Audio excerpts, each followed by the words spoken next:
Hello everyone, welcome back to the channel. Today we are going to discuss one of the most powerful novels on the partition of India, Train to Pakistan by Khushwant Singh. This novel is not just a political narrative, it is a deeply human story of love, loss, violence and moral courage.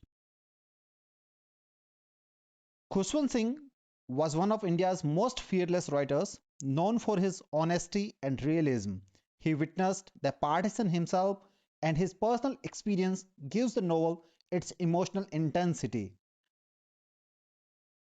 The novel is set in 1947 at the time of the partition of India, when the country was divided into India and Pakistan. The main setting is a small border village called Mano Majra, located near the newly drawn Indo-Pakistan border. Mano Majra is shown as a peaceful, self-contained village where Sikhs and Muslims have lived together for generations. Religion does not dominate daily life. Instead, the rhythm of trains controls the village routine. Life moves peacefully until partisan violence reaches the village. Before violence enters, Mano Majra represents communal harmony. Sikhs and Muslims share festivals, work together and depend on each other. There is one Gurudwara and one mosque standing side by side. The villagers are more concerned with weather, crop and train timings than politics. The local authority is Hukum, the magistrate. The village exists almost outside history, untouched by national politics until death arrives by train. The first major disturbance is the murder of Ramlal, a local moneylender. The crime is committed by dacoits, but Jugga, also known as Jagat Singh, a known bad character, is falsely suspected and arrested.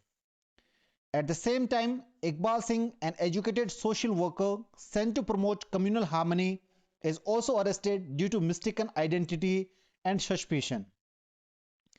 This event creates the first crack in the Mano Majra's peace. The true horror begins when a train arrives from Pakistan full of dead bodies, mostly Sikhs and Hindus, massacred during partisan riots. This train changes everything. Fear spreads across Mano Majra. Muslims in the village sense danger. Communal suspicion replaces trust. Soon, trains going in the opposite direction towards Pakistan are also filled with Muslim refugees.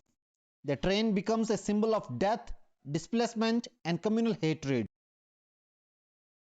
As violence increases outside Mano Majra, pressure builds inside the village. Muslims are asked to leave Mano Majra for their own safety. Sikh refugees from Pakistan arrive, bringing stories of brutality.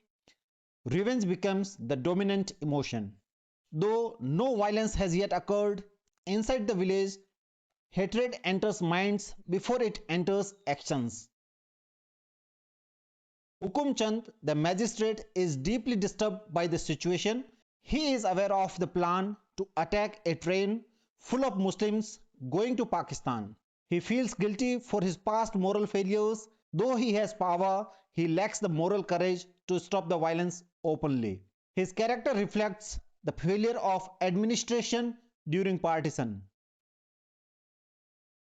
Iqbal Singh represents the educated intellectual class.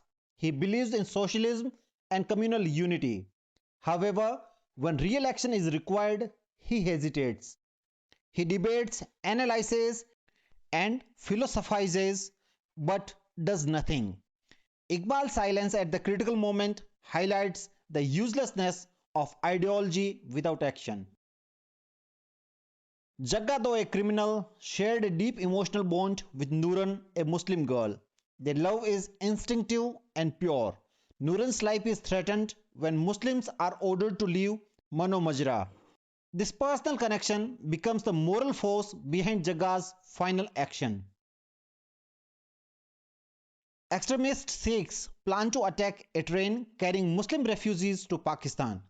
The plan involves stretching a rope across a bridge so that people sitting on the train roof are killed. Authorities know about the plan but fail to prevent it effectively. The entire village stands at the edge of a collective moral failure.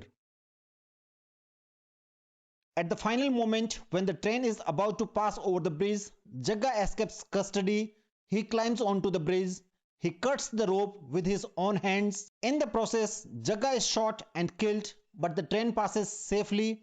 Hundreds of innocent Muslim lives are saved. Jugga, once labeled a criminal, becomes the true hero of the novel. The novel ends quietly, without celebration. Violence continues elsewhere, but one act of sacrifice proves that humanity can survive even in the times of madness. Khushwant Singh concludes that individual moral courage is stronger than religious hatred or political ideology. Train to Pakistan is not about leaders or policies, it is about ordinary people trapped in extraordinary circumstances. The novel ultimately asserts that humanity does not belong to any religion.